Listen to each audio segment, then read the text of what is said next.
Hey, what is up, everyone? It's Rich. How are all of you? Good, I hope.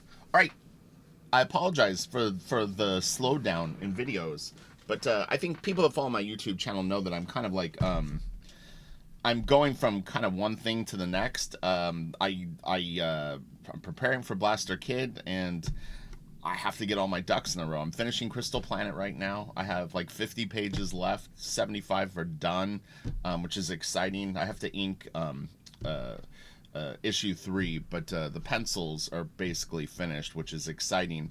And I put up a bunch of art to sell. So anyway, it was just very time consuming.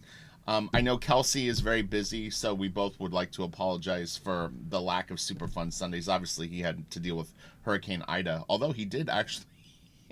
He posted a video of him working, and it sounded like the hurricane was going on outside. It's actually, it's interesting to watch. But anyway, we'll get back to everything. It's just like I said, he took on a project too that is 20 pages, I think, of pencils, inks, and colors. So we're both kind of busy right now. But the goal is to clear the deck for all the stuff that we've got coming. So anyway, what I wanted to do today is something that I thought I would enjoy, but I figured that a lot of you would enjoy too. And it's we're gonna look at Greg Capullo, but we're gonna focus in on actually the detailing that he puts on his stuff. So as much as we're going to enjoy the pages, I'm kind of curious to just actually look at the joke for the title is like the devil's in the details, which is a McFarlane book. But I really do feel like, or no, I guess it's a documentary. It's not the book. The book is, what is the book called? I have it right there. The Art of Todd McFarlane, I think, has like a tagline too. But anyway, yeah, there's two artists that I find to be similar, which is they don't really draw alike, but there's an approach to their pencils that you may not necessarily see in their inks, but it's Mark Silvestri and Greg Capullo. I think that there's similarities in the way that they draw and the way that they set up things, the spontaneity and the energy and the kind of ballsiness of it, and I find it very exciting. I've always admired both of them tremendously. I would definitely say that they're way up the list. Mark in particular is one of my favorite all-time comic book pencilers. Greg is too. Just I think I probably draw more similar to Mark naturally, so it connects with me a little bit more. But who knows? You can never tell. Way too early in my penciling career to be like predicting where it's going to go. I don't even really care, honestly. I just want to get better. So anyway, but yeah, we're going to look at the detail on this stuff and just see what the heck is going on. So what, when they run all these lines on stuff, I think it's easy. Although, it's interesting is I had a friend who early on, his name was Petty. He actually worked for Extreme for a while, and he was a McFarlane clone, we'll call him for lack of a better term. He was really good. He was, I think, 17 or 18 years old when I met him. He hired me as his assistant, and we worked for Extreme. I would drive to Irvine, which is about 45 minutes north of my house, and work with him. And so I got to kind of see how this stuff was done firsthand. Very early in my career, I was not even a professional at that point. I just had a few samples, and he liked my stuff. And so, and honestly, he took me in, and I met Dan Fraga back then. It was actually very exciting. I got to go into Extreme on the back of Petty's motorcycle, driving on like the 405 freeway. It's freaking nuts. I would never do that now in a million years. We'd go on Fridays to drop off pages, and it was like a 2-hour drive for like 15 miles if you were in a car, but on a motorcycle you could do it in like 20 minutes. Oh my god, I don't even know what I was thinking. We could have been killed, decapitated. But anyway, but yeah, so what's interesting about like guys like Capullo and Silvestri is they're so good with their draftsmanship that you can put all this detail on their stuff, and as long as you kind of run it over the actual planes that they're suggesting, I'm not going to do a ton of drawovers because it'll make the video too long. But what I'm talking about is there's planes that all this stuff exists on. Planes meaning just the shapes that are here. You know what I mean? They're three-dimensional shapes. And so like if you've ever seen a wireframe of something, and so, you know, when they're running lines, they're just running patterns over all these beautiful shapes that create form.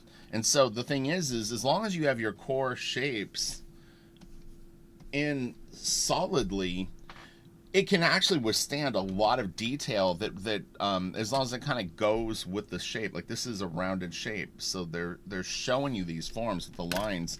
So that's what you kind of want to look for when you're trying to learn this stuff, or understand where the lines go, is if you can find the main planes of the face and the edges, then you can run lines around them. What you don't want to do is you don't want to cross edges.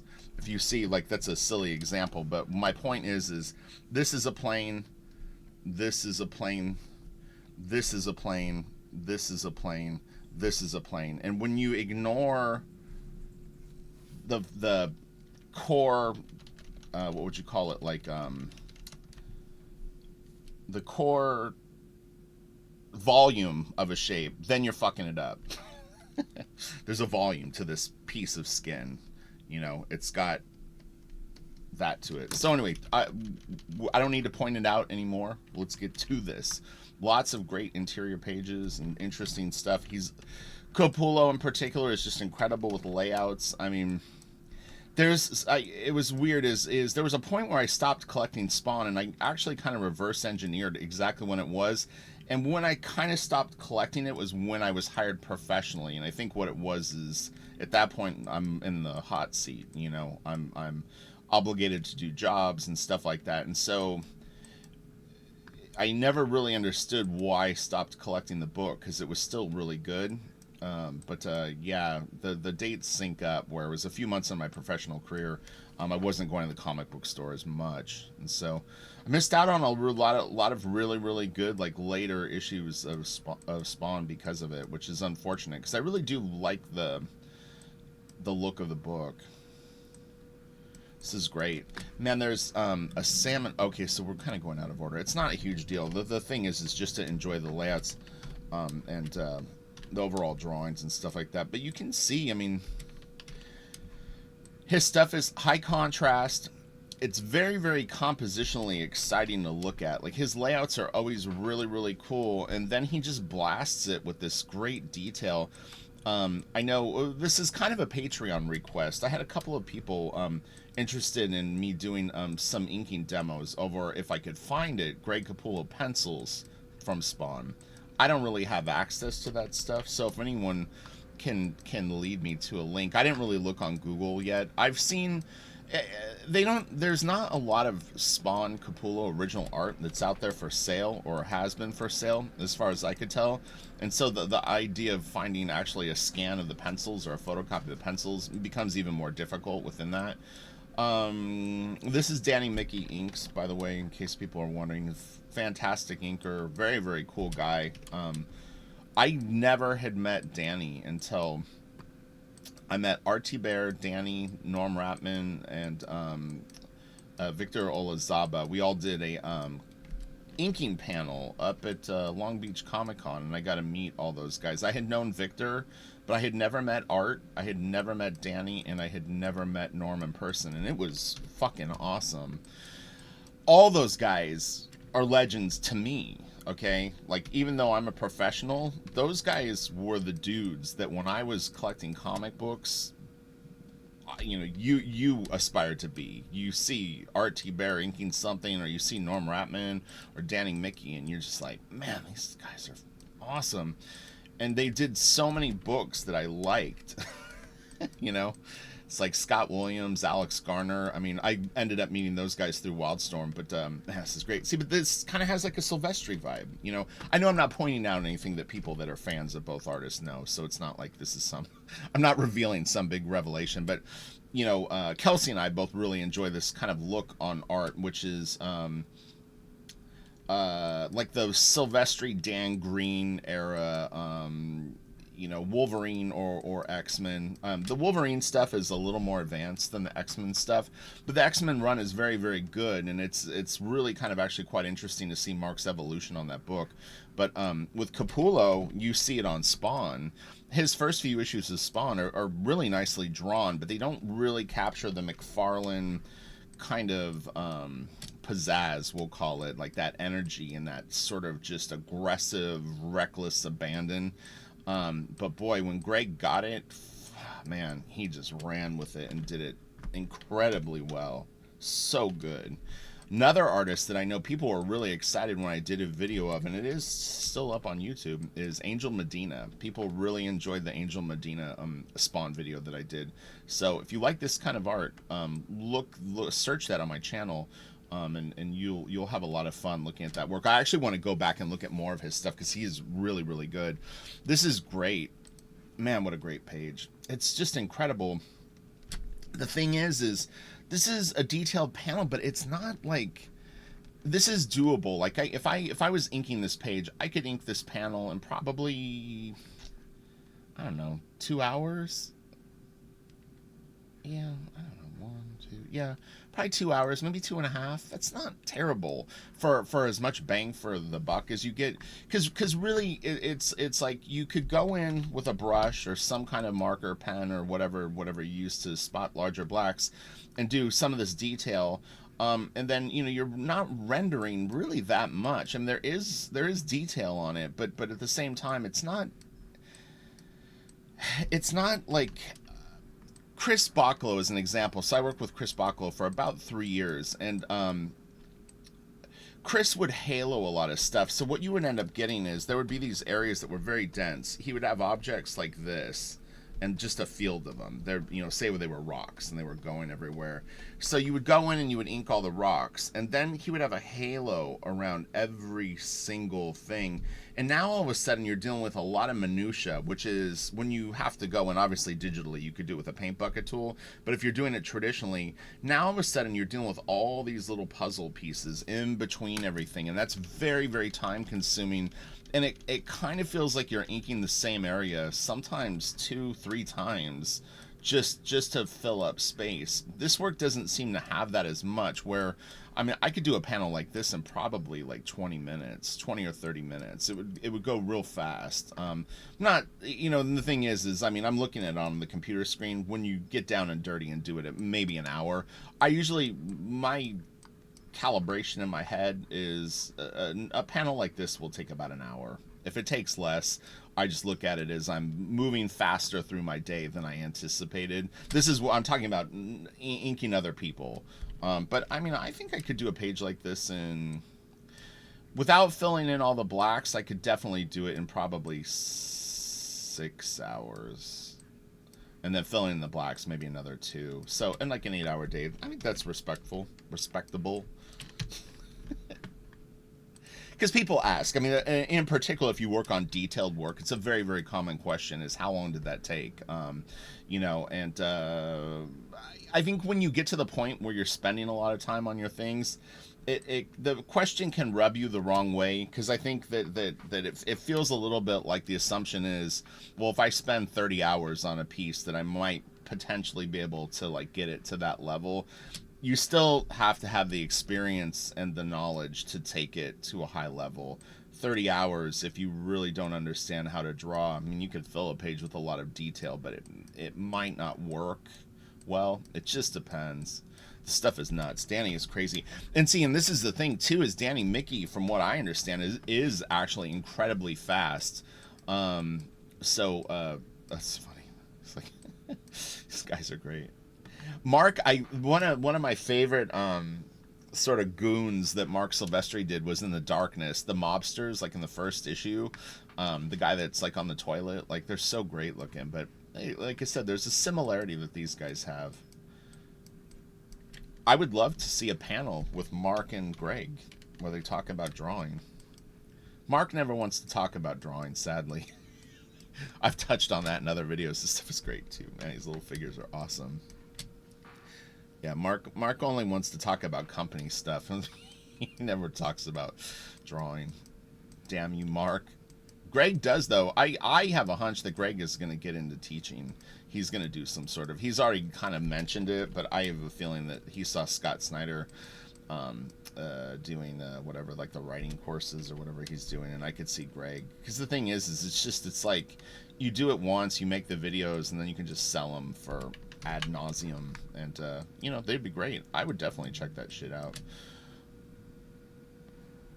This is so good.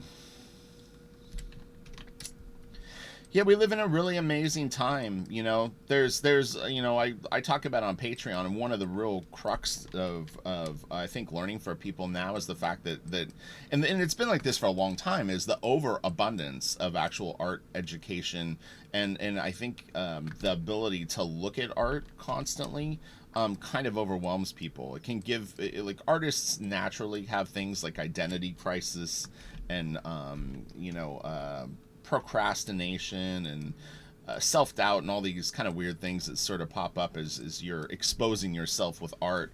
But having, you know, thousands and thousands of great artists online now that you can find in like 3 seconds, and you know, if you just search like how to draw heads on like YouTube, I mean, you're gonna find a million videos.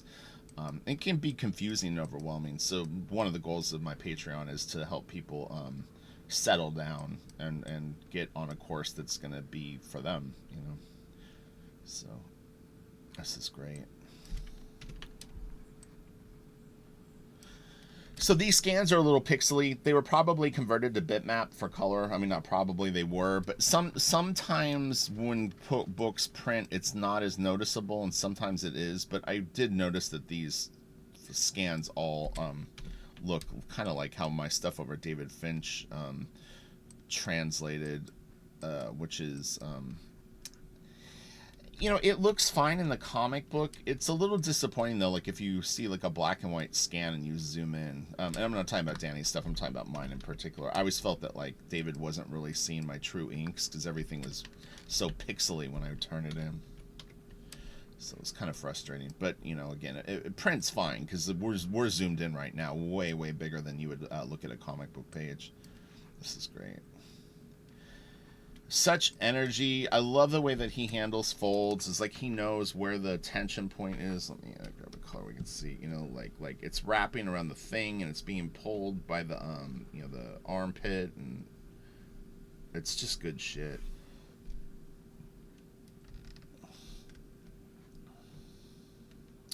It's funny because this keeps reminding me of a cross between like Jack Kirby and John Buscema.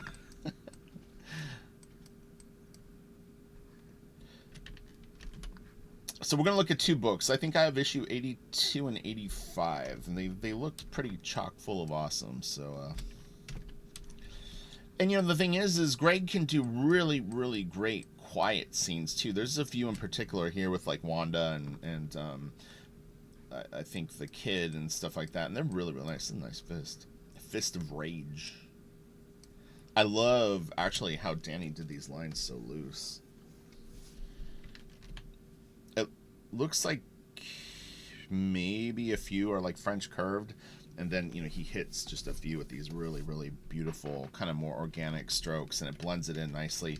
And that is something that I recommend to people, is like if you're not confident and you have to do an ellipse, like say this was part of the drawing and you needed to ink it, and it was, you know, some object, you know, like on a building or something like that, and you can always use an ellipse and ink part of it with the ellipse and then freehand parts of it, and that will immediately give it a less stiff look than. And unfortunately digital inkers suffer from this a lot because they just grab like a you know, an ellipse tool, and they get these perfect ellipses that have no kind of, there's no deviation of the line and stuff like that, you know, and so you really need to kind of mess with that stuff. This is what I tell people that use any kind of digital aid, is you're already ahead of the game. If you're tracing 3D models, if you're using some sort of digital airbrush, if you're using masks and all this different shit, you have really no excuse to get lazy on stuff. And the fact that like a technique, like say if I had to mask all this off traditionally and I was going to do splatter, it might take 20 minutes to mask it off. I splatter it takes a couple minutes, then I gotta wait for it to dry, so that might take me 45 minutes. Okay, so if you're a digital inker and it takes you 15 to do it, you know, or 10. You have to like if you can't spend the extra 10 minutes to blend it in and make it look more than just that you used some generic crosshatch tool or something like that, you're lazy. All right, you're already ahead of the game. Don't get super lazy with it, because lazy techniques are very easy to copy, and you won't stand out as anything unique doing things that are lazy. Okay, it's hard truth, but it is the reality. Anything that's easy to learn and fast to do, everyone's gonna do it and pick up on it, and it leaves you as just one of the crowd. Doesn't mean your work has to be detailed or complicated. Just, use your personality and make sure that you inject it into the work. I actually love this stuff too, and this is a very, very difficult thing for people to get the hang of, is small windows and staying on point with them, because it can be tricky to use straight edges. I'm talking traditionally, but to grab like not a French curve, a triangle or a ruler or whatever you're going to use and do this. It can almost cause more problems than doing it freehand. But the thing is what I find with people is they start to drift on this stuff and they don't pay attention. And so, you'll get, these things won't line up, and one will be down here and it's crooked, and they get lazy with it, or stuff up here. You really, really need to make that stuff matter. It needs to line up. This is architecture. Even though it's got an organic vibe to it, you want to make sure that it actually looks solid too. It is actually a really important thing to know and do. There's no area of a page that is less important in terms of your dedication to making it look good. And the more things that you gloss over, the weaker the overall image will be. So this is great. Oh man, what is this all about? I can't even tell what I'm looking at. This panel is great. What is this? I have no idea what this is. This is architecture? I can't tell. Man, this is a great panel though. Man, I could live in this world. Greg did that great sequence in Court of Owls where Batman's running around in that maze. It's kind of got a little bit of that vibe. Fuck, that is so cool. Yeah, this is hard to tell. It's a gun. Okay, so it's a gun in a holster, and it's the cop's hand. I could tell it was his hand. I just couldn't tell what this was.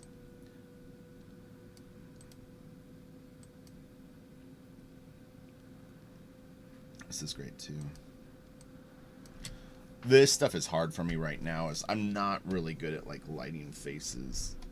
So that's kind of my next to do, is to start getting more brave, putting like rendering and like shadow and stuff on faces.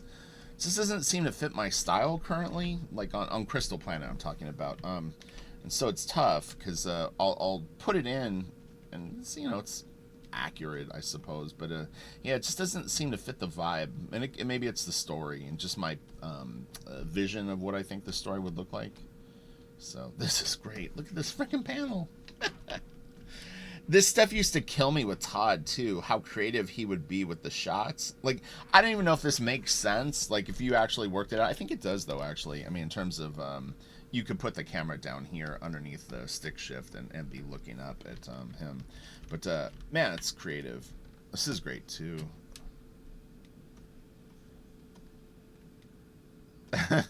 It's so good. Oh my gosh. And that car is fun. It's like a 57 Chevy-ish, somewhere around there. That's great. And they didn't blur it. Yay! I'm not a big fan of blurs on colors, like blurring stuff like that. And this too. Oh god, it drives me nuts when people blur stuff. I had 2 requests for Crystal Planet, which was simple, what do you call it, like simple rendering on the faces in terms of modeling the detail in the faces and color, and then I didn't want blurs. That was my 2 color notes for the book.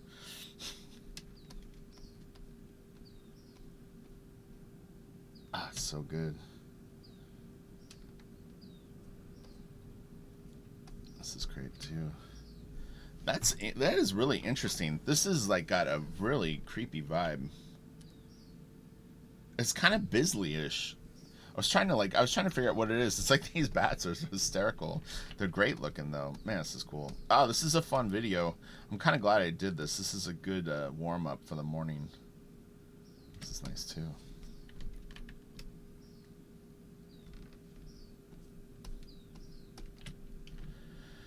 Ooh, damn! Look at this. Great panels. I saw this when I was opening them. There's another shot too they did like this with there's a few more trash cans. This might be in the next issue, but yeah, he's got a few more like somewhere over here on this other shot. I think we'll see if it ever pops up. It might have been this one, and maybe I was just like imagining it. That's kind of the fun of this stuff too, is like if you say you had this comic book and you had looked at it a few years ago, you'll remember maybe a panel like this, but in your mind you remember it differently. And then if you kind of call upon your sort of like mental resources to do something similar without actually referencing the comic, you can get some really interesting thing going on. His hat is funny. It's actually extending very far. It feels like it should be a little more like this, but I think it looks cool too, the way that he's got it. But yeah, it's like his hat is very wide. Unless, does he have something else on his head? Or am I tripping? Now I'm kind of curious. I'm like, what is going on with his hat? Oh, wait. Oh, this is good. So for all the comic book pencilers out there, have you ever done any shots like this? Like the just nose and lips, like super macro close up? I haven't done one yet. Not that it would be hard to draw, but it's like, so this is a different type of storytelling than some, you know, like it wouldn't fit in everyone's style and could actually even look kind of weird. But, you know, that's part of the whole language creation of being a storyteller. And I explain this to people. I mean, sometimes the thing is they'll have very, very traditional layouts, meaning that like most of their stuff is straight up and down, and they're just kind of getting the hang of like, you know, what they're gonna do. So it's a little more conservative, and then they'll try like something super foreshortened in like one panel, and it almost doesn't work just because of the fact that they didn't balance out the rest of their stuff with that zaniness. And so it's you know, yeah, you almost, if you're gonna be the crazy guy, you kind of have to really kind of go all in. Or it's like, why? Like it makes it look like the wild panel is drawn wrong. You know, that like you kind of lost it. Same thing here, though. I mean, you can see Danny keeps these nice. You know, this is professional looking stuff. It's he doesn't have drifting things. There's not like weird like lines going odd directions, but yet it looks organic and loose. You see, this is attractive looking. He doesn't have lines drifting this way, or you know, just random stuff. So this is what separates the greats from the great knots. The grapes from the grape nuts. Is that even a cereal anymore? It's probably been retired. Oh yeah, I saw this. This is so great. Oh my god, let's go full screen. Look at this. Oh my god, let's just rotate it so we can look at it just for a second like this. It looks better sideways, but man. Oh, that's so good. Damn.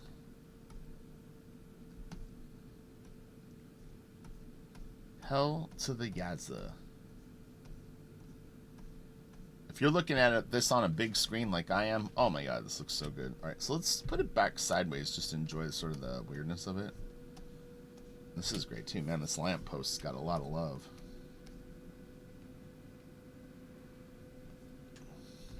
So let's look at these lines really quick. So Danny, I mean, he does a lot of there's a lot of lines, but if you actually look at it, like his tapered lines coming out of here, let me I'm gonna do it in blue so we can see it. He doesn't tend to taper them. That doesn't really show up. Let me grab red. I'm just using red just so that we can see it a little bit better. But you know, one thing that sometimes can look a little odd is if you have like a hard black like this. So if this was completely black, and you kind of just have like lines coming out of it like this. I mean, the temptation is that they're tapered, they're closer together, you know what I mean? And you kind of get like this like a blend from black to gray to lighter to white. Um, the problem with that though is that sometimes a blend isn't really what you're going for. You can have a more graphic look, like you see here with this. But it's Danny's got a really good eye for when he's going to do it, and the fact of the matter is that it does kind of fade with the density of lines that he's putting. Because if you look in here, he's doing like they're tapered now and they're getting thicker, you know, and he's the closeness of the lines is getting closer together. So he's pulling it darker here. You can see he's got some normal lines right here. They're slightly tapered, but then he's got these heavy ones pulling it into the black, and they're going around this shape that's you know, a three-dimensional form, you know. Okay? You're getting a little bit of a lesson today. This is cool. So smash the like, please. And then let's look at one more comic book. This is the cover for the one. So this was 85. Yeah, it's cool.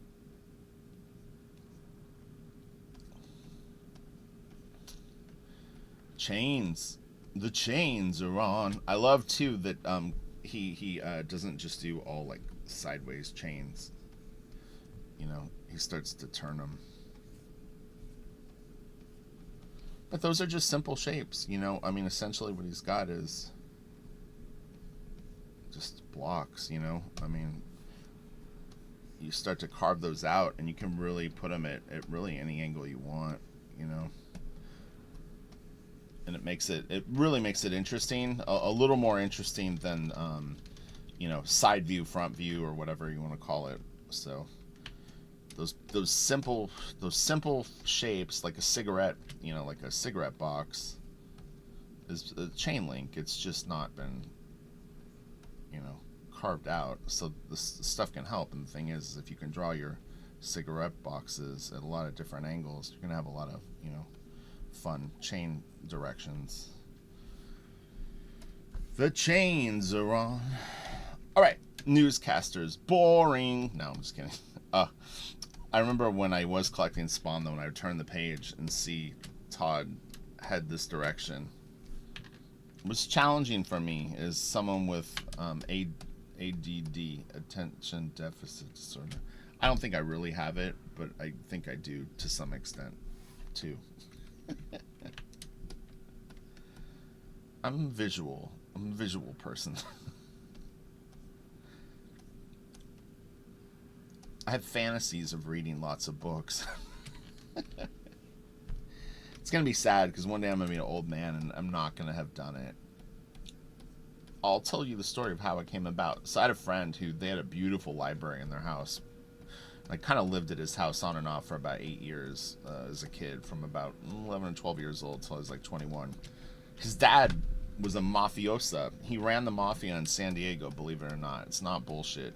Anyway, they had a beautiful home, a grand piano, a really beautiful library, and no one ever read the books, and it always kind of bummed me out because they had all these like literary classics on the one bookshelf, and I would walk by and I would look at them, and it was in this part of the house they called the Big Den, which was kind of like a TV room where they would watch sports and do all the bookie stuff.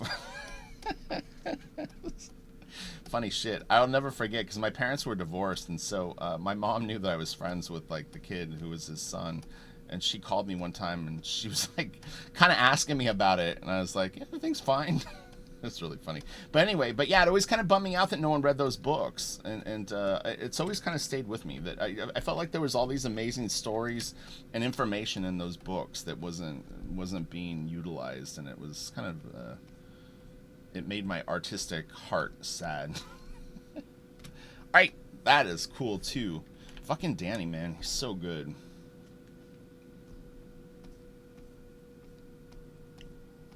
Good, good, good.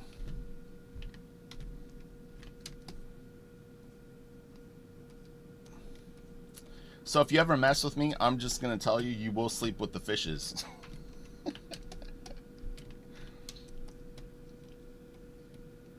just like it kind of fits. It fits the whole Spawn vibe.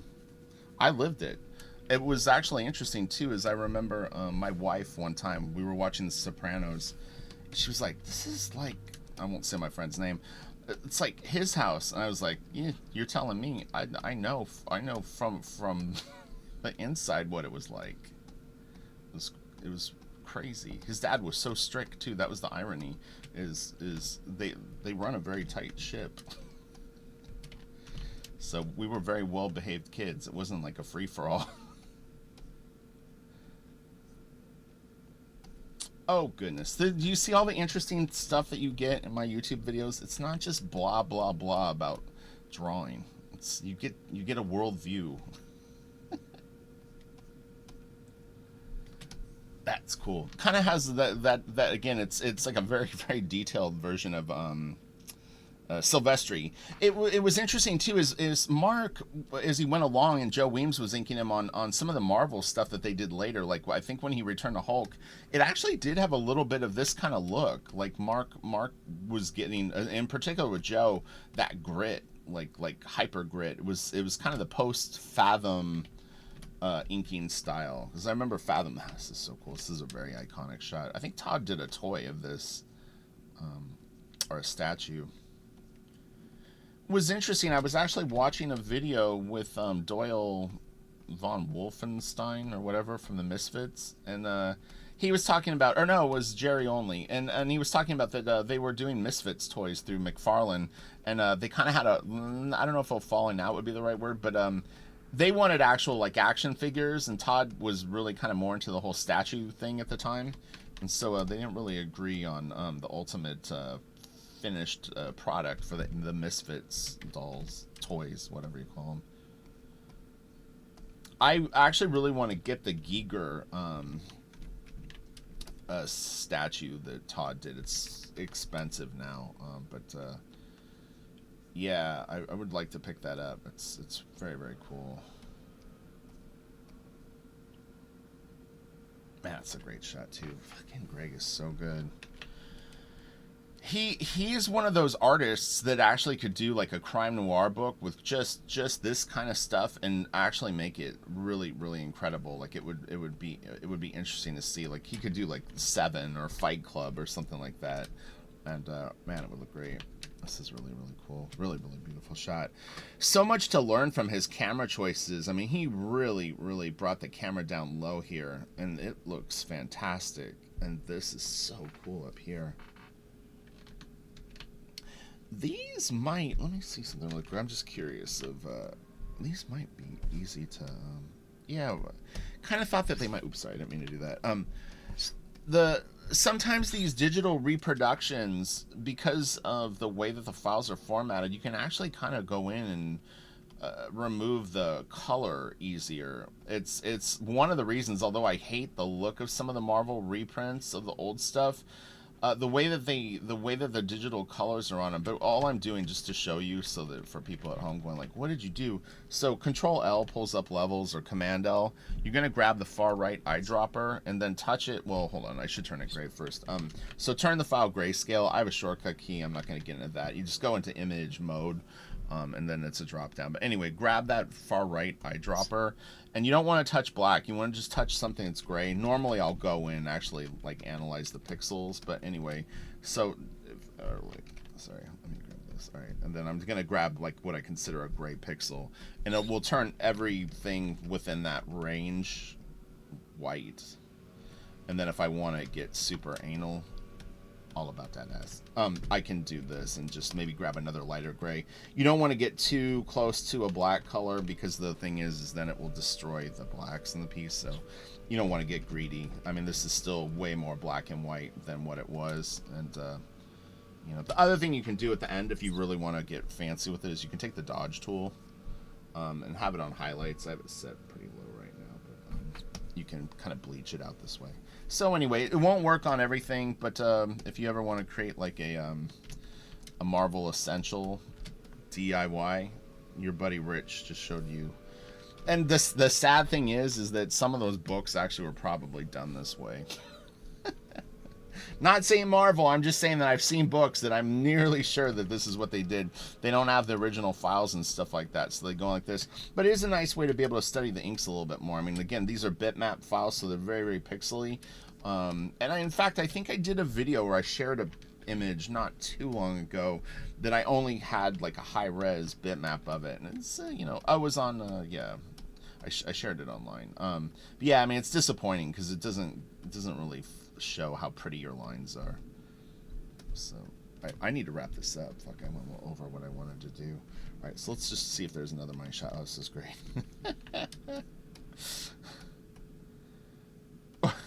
Are we inside Spawn's mouth? Oh, wait, no. Okay, I thought we were inside his mouth. I know that he's done a shot like that with I think someone dead. I can't remember if it was in Batman or Spawn. Todd, that's funny. I saw that one when files were opening. I hate rich people. Oh, that's funny. Oh, that's cool. All right, that was fun. Again, I'm not 100% sure when I'm going to be back with a video, but don't like freak out or get bummed out or be pissed that I'm not doing like a ton of videos. I am staying active on Patreon just because I mean I have a a financial commitment to those people, but I will be back doing videos, and then as soon as Kelsey's schedule settles down and my schedule settles down, we'll be back on point with Super Fun Sunday and all that. It's just right now we're both trying to wrap up all the loose ends in our lives to be able to do all the stuff that you guys want us to be doing. So we're getting there. I'm getting there, man. I'm drawing pretty well right now, and also I'm my speed and confidence and poses. It's like I'm kind of excited to see where I'm at the end of Crystal Planet, because I mean with another 50 pages to pencil after the ones that I'm finishing right now, that's a lot of more, I don't know, quote unquote practice, I guess you call it, real time practice, and it's gonna be good. So, and now I don't have as much stuff to do in between the books. So anyway, let's give all credits to everyone. Plot: Todd McFarlane and Brian Holguin. Story is Brian Holguin. We've got Greg Capullo, beautiful pencils, one of my favorites of all time. Danny Miki, the boss.